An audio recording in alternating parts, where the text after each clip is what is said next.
Heidi ho there, friends and neighbors. Bobby here today. Hey folks, today we're going to show you how to use a level, okay? Very simple tool, but very important tool to have if you're going to do any type of framing or construction work. And we're going to show you the difference between level and plumb. So stay tuned. Okay friends, first before we get started, let's just talk about the level, okay? The tool.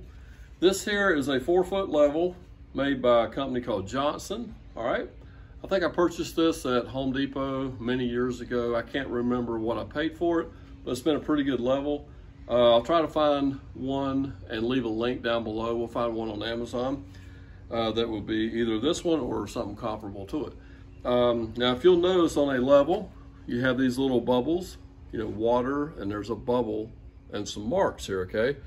You have one that will come into the bubble if you hold it this way, and then usually you have two if you hold it vertically. Yeah, we have one right here. We also have one on this end as well, okay? And we'll talk about the reason for two different types here in just a minute. Now this one here, right in the middle, is our level bubble, okay? And typically when I think of finding out if something is level, I'm thinking of a horizontal reading, okay? So stay tuned, I'll show you what I'm talking about. Okay, first of all, let's take a level reading, okay? So this structure here that we have is actually our chicken pen that we're making. Bring the camera right on over here. And as we're framing it up, I just want to make sure it's sitting on a level surface.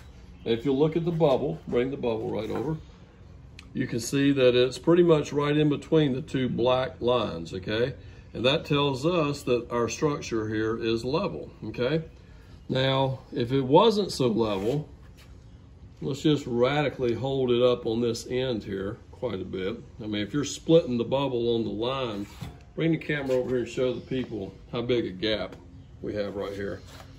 We got like 1.5 inch gap, so that would really be way off level if you had something that you were measuring and you found it to be that far off. Okay, folks, now that we understand what level is all about, let's talk about plumb, okay? And when we're measuring for plumb, we're talking about a vertical surface, and we're going to use this measuring bubble here and the one on this end as well. So let's go ahead and put this up against the surface and take a look at it. So we'll just go right up against this framed wall that we have.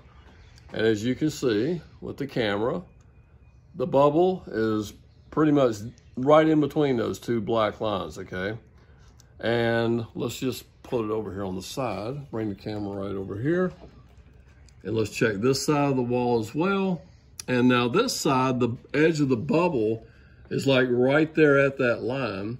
And this side, there's a little bit of a gap. So it is off a little bit. And if I hold the level out a little bit to where it's right, I can see that down here, bring the camera right down here, I can see that there's about 1/8 of an inch of difference here. So what I could do, I could actually tweak this wall over, bring the camera up here where I can see how I can move it. See, I could move that if I needed to and put a brace on it to hold it in place while we're putting the rafters up, okay? So anyway, guys, I just wanted to show you how to use a level. And let's hold it up here as I'm talking.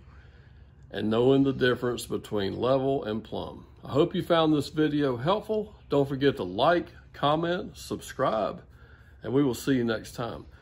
Be on the lookout for a link down below that will take you to a level for sale on Amazon. And also we have some other links as well to a couple of our other channels. Have a great day. We'll see you next time. Take care.